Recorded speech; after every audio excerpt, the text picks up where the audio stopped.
आप सबका स्वागत है मधु लव स्टोरीज चैनल पर। ये कहानी है मेरे दोस्त विवेक की और उसकी पत्नी शीतल की। कहानी प्यारी है, आपको पसंद आएगी। पूरी कहानी सुनेंगे तो आपको पूरा मजा आएगा। तो मेरा नाम विनय है, मेरे क्लोज फ्रेंड का नाम विवेक है। उसकी शादी अभी पिछले महीने ही हुई थी। वैसे वो मेरा क्लोज फ्रेंड है, लेकिन मैं दोस्तों की शादी में कम ही जाता हूँ। बस थोड़ा सा फॉर्मेलिटी करके आ जाता हूँ, क्योंकि शादियों में जाना मुझे अच्छा नहीं लगता था। पहले काफ़ी दोस्तों की शादी हुई, लेकिन मैं थोड़ी देर के लिए जाता था, फिर वापस आ जाता था। ना जाने शादी में जाकर मुझे अच्छा क्यों महसूस नहीं होता था। वैसे मैं लड़कियों को देखता हूँ, भाभीियों को देखता हूँ, लेकिन फिर भी शादी में कुछ शर्म सी महसूस होती थी। इस कारण मैं शादियों में नहीं जाता था। लेकिन विवेक, जो कि मेरे बचपन का दोस्त था और मेरे साथ ही ऑफिस में जॉब करता था, उसने मुझे कहा कि देख विनय, मेरी शादी में तो आना ही होगा, और आना नहीं, पूरे फंक्शंस अटेंड करने होंगे। शादी में तू मेरे साथ ही रहेगा।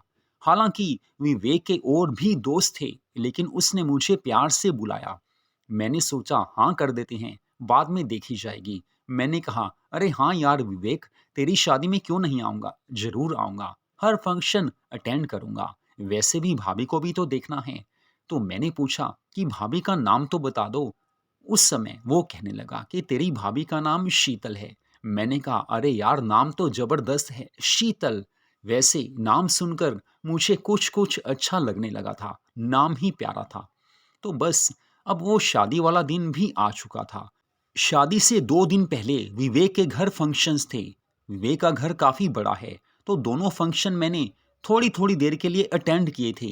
लेकिन अब शादी का दिन था, दोपहर को लंच था और रात को बारात जाने वाली थी। मैंने विवेक से कहा कि अरे यार, बारात में मेरा जाना जरूरी है। तो वो कहने लगा कि बिल्कुल जरूरी है, तू मेरे साथ ही जाएगा, बारात में जाएगा, और वापसी पे जो अगले दिन हमारे यहाँ रिसेप्शन है, उसे भी तुझे पूरा अटेंड करना पड़ेगा।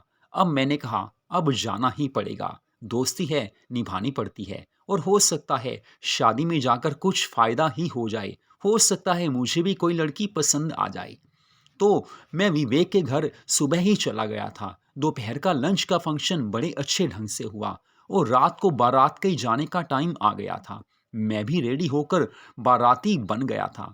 वैसे मैं बता दूं, हम चंडीगढ़ में हैं, लेकिन बारात लुधियाना जाने वाली थी। वैसे भी पंजाब की बारातों का अलग ही मजा होता है। मैंने सुना था कि पंजाब में जो भी शादी होती है पूरी मस्ती से होती है। हर कोई दिल से फंक्शंस अटेंड करता है, पूरी मस्ती, पूरा मजा होता है। तो मैं भी विवेक की बारात में चला गया था।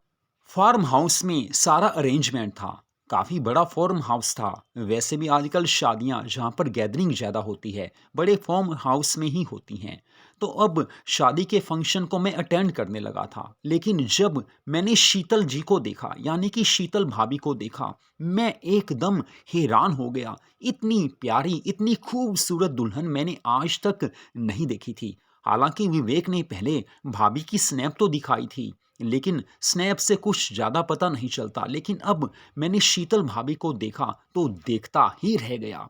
मेरी नज़रें उनसे हटने का नाम ले ही नहीं रही थी। विवेक अपने रिश्तेदारी में बिजी हो गया, क्योंकि स्टेज पर विवेक और शीतल दोनों की स्नैप्स हो रही थी, मूवी बन रही थी। और विवेक के रिश्तेदार वहां पर सारे ऊपर स्टेज पर आए हुए थे। लेकिन मैं स्टेज के सामने एक सोफे पर बैठ गया। मैं सारा नज़ारा देखता रहा। मैंने अपने सेल फोन में शीतल भाभी की ज़बरदस्त वीडियो भी बना ली थी, क्योंकि वहाँ पर काफ़ी लोग वीडियो बना रहे थे। मैंने सोचा अरे यार, इतना प्यारा मौका कहाँ मिलेगा। हालांकि मैं शादी में आना नहीं चाहता था, लेकिन अब सोचा कि अगर ना आता तो इतनी मस्त लड़की के दर्शन कैसे होते। हालांकि मेरे मन में कुछ गलत नहीं था, लेकिन फिर भी कुछ ना कुछ तो ऐसा था कि जिसे मैं मन में फील कर रहा था कि हो सकता है कि आगे जाकर इनसे हो जाए। दोस्ती, प्यार, सब कुछ हो सकता है, मोहब्बत हो सकती है। माहौल ही आजकल ऐसा है। तो आगे मुझे भी स्टेज पर जाने का मौका मिल ही गया, क्योंकि जाना ही था। दोस्त की शादी है और सामने साथ में शीतल भाभी है। मैंने स्टेज पर जानबूझकर विवेक से जाकर बोला, अरे यार, भाभी तो मस्त लेकर आया है, लेकिन तेरे से ज्यादा सुंदर हैं। तुझे ये कैसे मिल गई? विवेक हंसने लगा और शीतल भाभी मेरी ओर देखने लगी। हालांकि मेरी ओर देखकर उन्होंने नजरें झुका ली थी। एक शर्म होती है, एक लज्जा होती है, ये भारतीय नारियों में होती है। वैसे मैंने एक दो और बातें कही थी। मैं समझ चुका था कि शीतल भाभी मेरी ओर आकर्षित सी होने लगी हैं। सिर्फ बातों से मैंने उन्हें कुछ ना कुछ हिंट दे दिया था कि आई लाइक हर। जी हाँ, वो समझ चुकी होंगी कि मैं उन्हें पसंद करता हूँ, क्योंकि बातें ही कुछ मैंने ऐसे गोल मोल से की थी ताकि कुछ क्लियर भी ना हो पाए और कुछ छिपा भी ना रह सके। वो समझ चुकी होंगी। बस उसके बाद मैं स्टेज से नीचे आ गया था। फिर जाकर सामने सोफे पर बैठ गया। शीतल भाभी मुझे देख रही थी, कभी इधर नजरें कभी इधर नजरें। उनकी नजरें मेरे ऊपर इधर उधर से आ ही जाती थी। तो मैंने सोचा चलो शुरुआत तो हो चुकी है। अब मेरे मन में था कि बस उन्हें अपना बनाना है, क्योंकि अपना दोस्त बनाए, मोहब्बत करे, रोमांस करे, ना जाने दिल में कैसी कैसी फीलिंग्स आने लगी थी। क्योंकि जब हम किसी औरत को देखते हैं या किसी खूबसूरत हसीना को देखते हैं तो मन में कुछ हलचल हो ही जाती है। दिल चाहता है कि अपना बना लें, लेकिन मौका नहीं मिलता, और कोशिश करें तो मौका मिल भी सकता है। बस ऐसे शादी का फंक्शन पूरा हो चुका था, वापिस हम आ चुके थे। तो 2 दिन तो मैं घर पर ही रहा था, क्योंकि घर पर मुझे कोई काम था। वैसे भी शादी से थका हुआ था। तीसरे दिन मैं ऑफिस में गया, लेकिन विवेक की 1 हफ्ते की छुट्टियां थी। अब शादी के बाद तो छुट्टियां होती ही हैं, लेकिन मुझे इतना ज़रूर था कि अब मुझे विवेक का फ़ोन ज़रूर आएगा, क्योंकि वो घर पर ज़रूर बुलाएगा। वही बात हुई, मैं ऑफिस से घर पर आया। शाम को विवेक का फ़ोन आ गया। वो पूछने लगा कि विनय कैसा है? मैंने कहा अरे यार मैं तो ठीक हूँ, तू बता कैसा है? अब तो शीतल भाभी के साथ ही लगा होगा। वो कहने लगा नहीं यार, बस सब घर के लोग इकट्ठे बैठे हुए हैं। सभी रिश्तेदार लगभग जा चुके हैं, बस एक दो हैं वो जाने ही वाले हैं। पास में सब बैठे हैं। तेरी शीतल भाभी तुझे याद कर रही थी। मैंने कहा अरे यार मजाक क्यों करता है? जो सच बात है वो बता, किस लिए फ़ोन किया? वो कहने लगा कि नहीं सच में, शीतल भाभी पूछ रही थी कि वो विवेक कौन है, आपका क्लोज फ्रेंड कब से बना? ऐसी कुछ बातें उसने पूछी थी। पास में ही बैठी है, बात कराऊं? मैंने कहा अरे नहीं यार मुझे बात नहीं करनी, तू फ़ोन रख, बस मुझे अपना काम करना है। इस समय मैं विवेक से कुछ भी कहने की अवस्था में नहीं था, क्योंकि मैं समझ नहीं पा रहा था कि शीतल भाभी ने मेरे बारे में क्यों पूछा। हालांकि मैंने ये भी सोचा था कि शायद उनको मेरी कुछ बातें बुरी लगी हों। फिर मैं इसी कारण आगे बात नहीं कर पाया।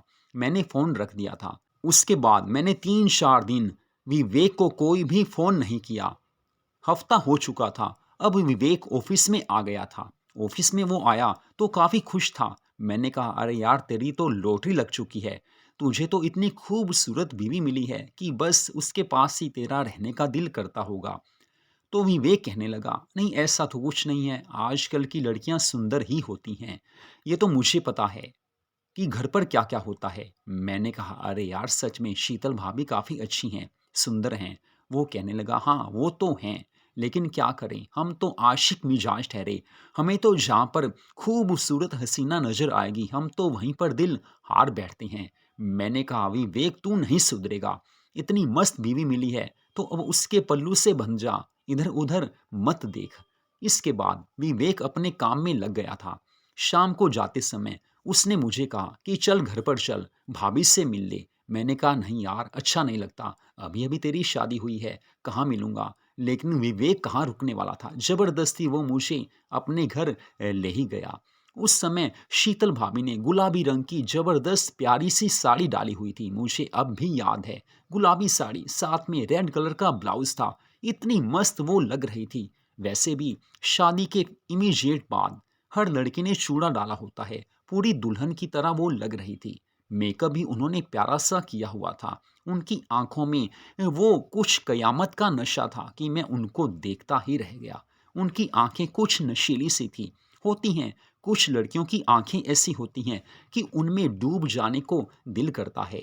हालांकि मैंने अपने आप को कंट्रोल किया हुआ था। मैं यहाँ पर ज़्यादा बात नहीं कर सकता था, क्योंकि मुझे पता था कि अगर दिल की बात की तो आगे कुछ गड़बड़ हो सकती है। मैं सोफे पर बैठ गया। सामने शीतल भाभी बैठी थी। विनय मेरे साथ बैठा था। विनय के मम्मी पापा भी अपने रूम में थे। हालांकि पहले वो मेरे पास में ही बैठे थे। उनको मैंने नमस्ते की, फिर वो अपने रूम में चले गए क्योंकि अब शाम के 7 बज चुके थे। तो विवेक कहने लगा, बस मैं चेंज करके आता हूँ, तू भाभी से बातें कर। मैंने सोचा, अरे यार ये तो फंस गया। अब शीतल भाभी मुझे कुछ पूछेंगी तो क्या बोलूँगा, क्योंकि शादी के दिन मैंने उन्हें काफ़ी कुछ कहा था। तो शीतल भाभी मुझे कहने लगी कि और विनय जी कैसे हो। मैंने कहा, भाभी मैं तो ठीक हूँ, आप बताइए कैसी हो। वो कहने लगे कि हाँ मैं भी ठीक हूँ। एक बात बोलूँ। मैंने कहा, हाँ भाभी बोलो। वो कहने लगी कि सच में आई लाइक यू। आप उस दिन जो कुछ बोल बैठे थे वो मुझे अच्छा लगा। आपने मेरी तारीफ की, सच में मुझे काफ़ी अच्छा लगा। वैसे तो लड़कियों को तारीफ हमेशा अच्छी लगती है, लेकिन आपके कहे हुए वो शब्द दिल से निकले थे, इतना मुझे पता है। बाकी आप अपना फ़ोन नंबर मुझे दे दीजिए। मैंने कहा, भाभी ऐसी कौन सी बात है, मैं आता ही रहूँगा, फ़ोन नंबर वाली कोई बात नहीं है। तो वो कहने लगी कि मेरी बात नहीं मानोगे। फिर मैंने उनके नंबर पर मिस कॉल दे दी थी। फिर वो नॉर्मल बातें करने लगी क्योंकि विवेक आने वाला था। विवेक आया तो शीतल भाभी बिल्कुल चुपचाप सी बैठ गई। उन्होंने नॉर्मल बात की, ऐसे बात की कि जैसे मेरे से उनकी कोई बात हुई ही नहीं है। तो विवेक ने कहा, अरे शीतल, विनय से बातें नहीं की। तो वो कहने लगी कि नहीं, कोई ज़्यादा बात मैं नहीं करती, आपको पता है नई नई शादी हुई है, एकदम तो अपनापन नहीं हो सकता। फिर कभी आएंगे तो बात करने की कोशिश करूंगी।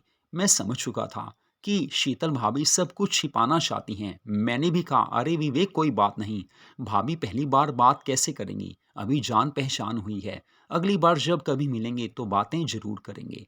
फिर हमने चाय कॉफ़ी पी और थोड़ी देर मैं और वहाँ पर बैठा रहा। हालांकि शीतल भाभी मुझे तिरछी नज़रों से लगातार देख ही रही थी। उनकी नशीली आंखें, उनका वो प्यारा सा चेहरा, उनका ज़बरदस्त मेकअप मुझे अब भी याद है। आज भी वो दिन मुझे याद है क्योंकि वहीं से हमारे प्यार भरे रिश्ते की शुरुआत हुई थी। बस मैं रात को घर आ गया था। रात को घर में क्या आया, खाना खाकर बस उन्हीं की यादों में खोया रहा। अब मैं वही वीडियो देखने लगा जो शादी के दिन मैंने शीतल भाभी की बनाई थी। बस उनको देखकर शरीर में अजीब सी हलचल होने लगी। वो तो होता ही है, आप जानते ही होंगे, लेकिन क्या किया जा सकता है, देखकर करना ही था। बस किया। उसके बाद रात को ना जाने मुझे कब नींद आ गई थी। अगली सुबह मैं सुबह नहा धोकर फ्रेश हो गया था, ऑफिस में चला गया, लेकिन विवेक उस दिन नहीं आया था। मैंने सोचा ना जाने विवेक क्यों नहीं आया। तभी अपने बॉस से मैंने बात की कि विवेक आज छुट्टी पर है। तो वो कहने लगे कि नहीं, विवेक का तो टूर लगाया है, उसे 3-4 दिन के लिए बाहर जाना होगा क्योंकि अब वो काफ़ी छुट्टी कर चुका है, अब उसे बाहर जाना ही होगा। मैंने कहा, सर प्लीज़, अभी उसकी शादी हुई है नई नई, तो प्लीज़ उसकी छुट्टियाँ तो नहीं सही, लेकिन उसे यहाँ पर तो रखिए, अब एकदम बाहर जाना भी सही नहीं रहेगा। तो बॉस कहने लगे कि देखो मुझे कंपनी चलानी है, शादी हो चुकी, शादी की पहले और बाद में वो 20 छुट्टियाँ कर चुका है, मुझे कंपनी का काम भी देखना है, अब विवेक को जाना ही होगा।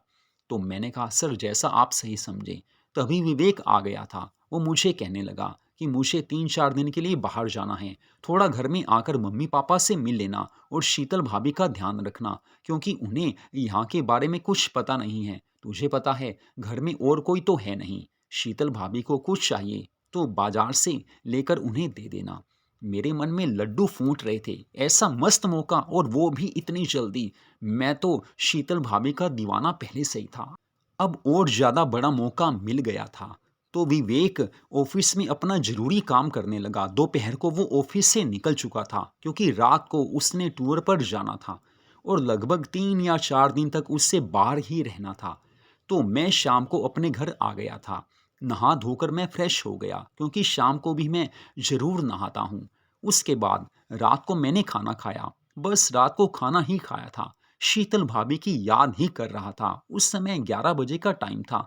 ठीक 11 बजे शीतल भाभी का फ़ोन आ गया था। मैंने देखा शीतल भाभी, क्या बात है! अपने मोबाइल नंबर पर उनका नाम देखकर मेरा दिल तो उछलने लगा। ऐसा उछला क्या बताऊँ आपको।